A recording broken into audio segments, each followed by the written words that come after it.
Conversa de redação no ar dessa sexta-feira, 21 de outubro de 2022. Para debater os principais temas do dia, comigo aqui Eduardo Costa, Rita Mundim, Marco Camargos e também Ricardo Kertzmann. E a gente começa falando de uma coisa que pode ser boa ou não. Quero entender a opinião dos nossos colegas aqui.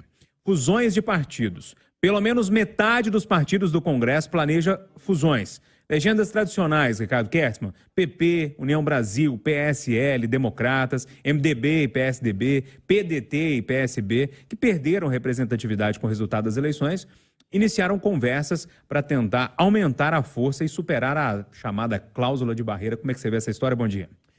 Bom dia, amigos. Olha, eu acho que há situações verdadeiramente dramáticas aí, viu, Júnior? Outro dia mesmo a gente estava falando aqui sobre o PSDB, que se tornou uma espécie de morto-vivo na política. Ontem mesmo o ex-governador João Dória, ele anunciou sua desfiliação depois de 22 anos de partido. E o atual governador lá, o Rodrigo Garcia, do governador de São Paulo, contrariando o partido, ele está articulando um jantar com diversos prefeitos do interior em apoio ao presidente Bolsonaro.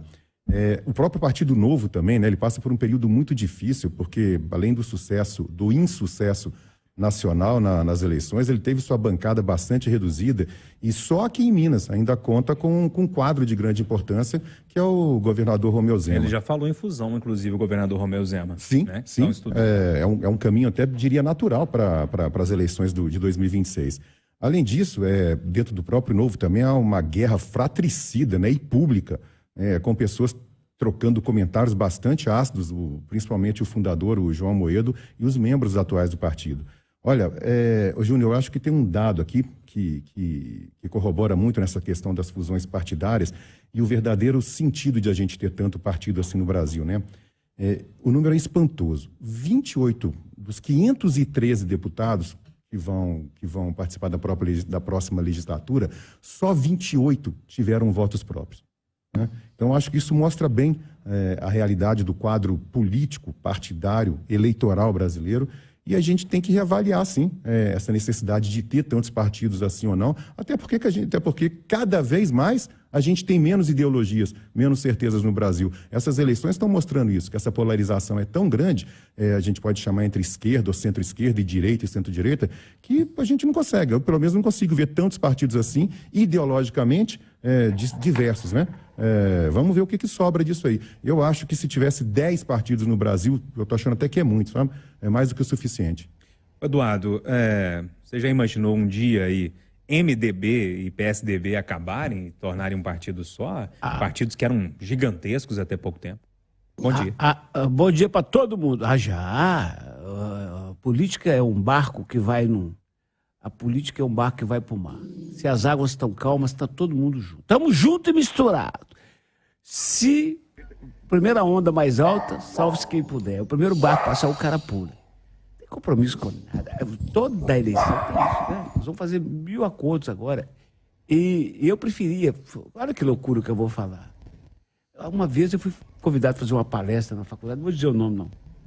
É de faculdade de Direito. Eles nunca mais me chamaram lá. Eu comecei a minha fala dizendo que, às vezes, passava pela minha cabeça que o Brasil seria melhor se a gente tivesse históricos de sangue correndo na história do Brasil. Né? Tinha muito professor lá que é desembargador, procurador, advogado. Esse cara assustado que não me chamava lá mais, não. Mas... Foi de propósito, foi não?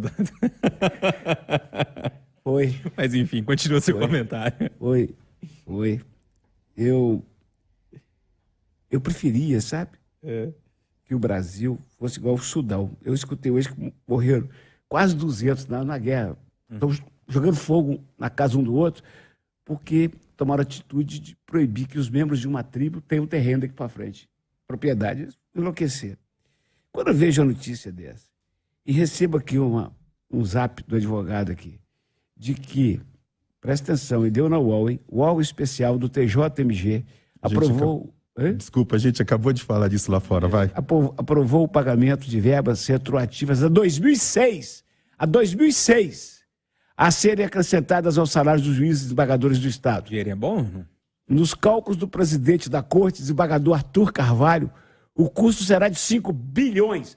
Bi com B de bola, 5 bilhões de reais. Em vários penduricados, como adicional do tempo de serviço ou quinquênio. Toda vez que eu falo aqui que, na minha opinião, um juiz devia ganhar 100 mil, eu apanho demais. Os caras, você é louco, rapaz. Isso é porque você ganha bem. O salário mínimo é R$1.000. Eu falo assim, devia ganhar 100 mil, mas só os 100 mil. Ah, Júnior, é desanimador. Ó, o PSDB vai juntar com o MDB, que vai juntar com o Novo, que vai juntar com o... Eles vão ficar tudo... Mas vão continuar lá. Ô, Júnior, você falou da fusão, né? Imagina uma fusão do MDB com o PSDB. Eu me lembrei aqui daquela passagem, talvez seja bíblica, me perdoem se eu estiver errado, do pó ao pó. Porque o PSDB veio de lá, né? Exatamente. Turma, vamos continuar o nosso papo aqui.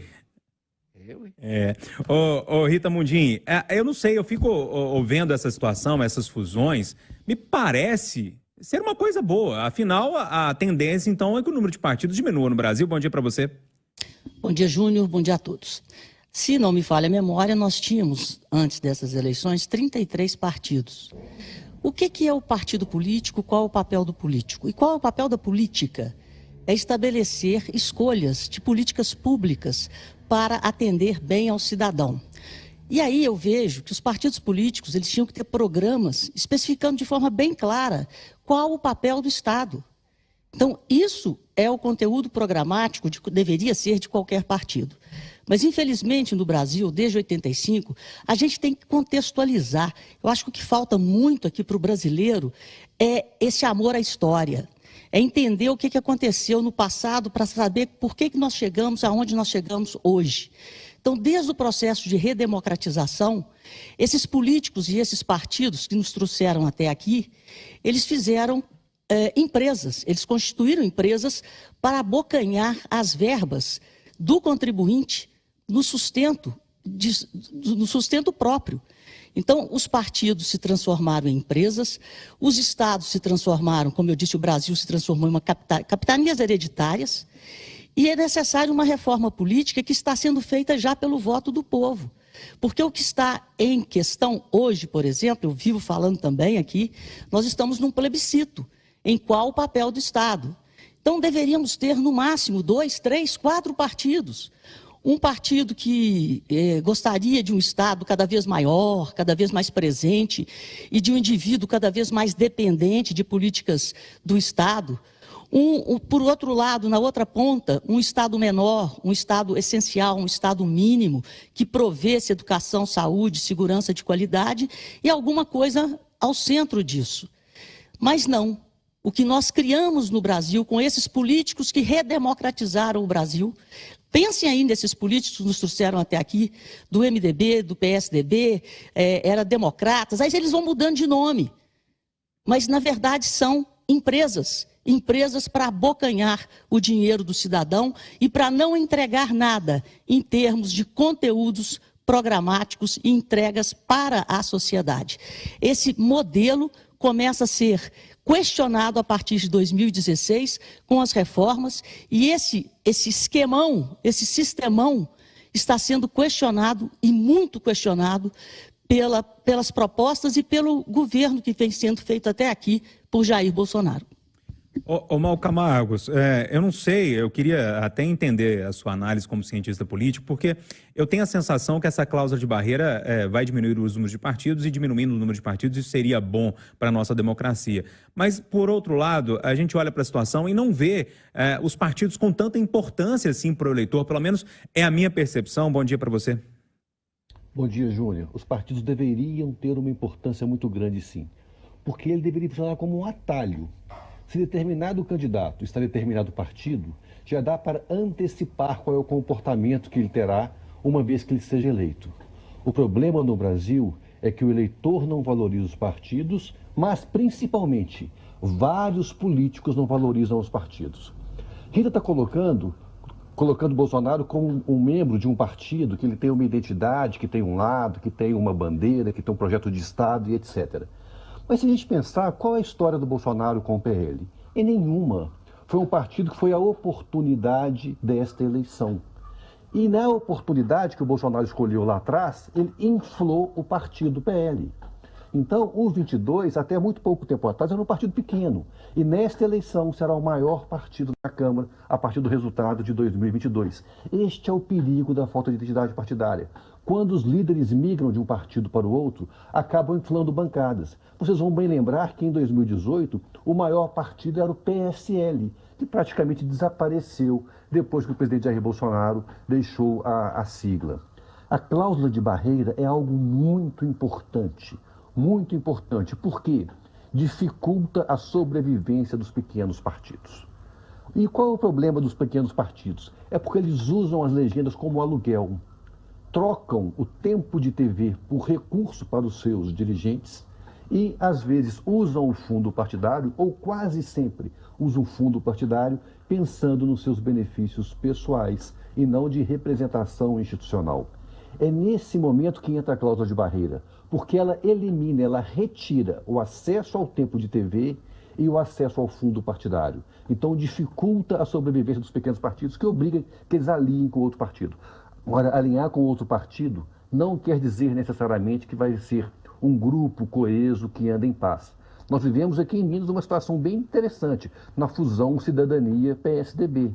As brigas internas das legendas geraram muitos conflitos, inviabilizaram candidaturas e acabou levando a um péssimo desempenho daquela coligação na eleição de 2022. De novo, a cláusula de barreira é importante. A diminuição de siglas também mas é muito importante que aconteça a aderência de partidos a políticos e que tenham programas partidários. E isso, infelizmente, não acontece nesse país.